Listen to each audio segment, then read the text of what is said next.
রাসূল সাল্লাল্লাহু আলাইহি ওয়াসাল্লাম বলেছেন, নিশ্চয়ই তোমাদের দেহের মধ্যে একটা গোশতের টুকরা আছে, এ পিস অফ ফ্ল্যাশ।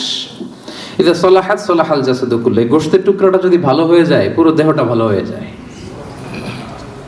আর এই গোশতের টুকরাটা যদি ড্যামেজ হয়ে যায় বা করাপ্ট হয়ে যায়, পুরো দেহটা করাপ্ট হয়ে যায়। আল্লাহর হাবিব সাল্লাল্লাহু আলাইহি ওয়াসাল্লাম বললেন যে আলা ওয়াহিয়াল কলব, জেনে রেখো এটা হচ্ছে কলব বা হৃদয়। অবস্থান কোথায়? এই যে বাম স্তন, এই বাম দিকের লেফট ব্রেস্টের 2 আঙ্গুল নিচে এই পাশটাতে আমাদের কলবের অবস্থান। রাসূল সাল্লাল্লাহু আলাইহি ওয়াসাল্লাম বললেন এটা সবচেয়ে দামি অঙ্গ। এটা ভালো তো পুরো দেহ ভালো, এটা খারাপ পুরো দেহ খারাপ।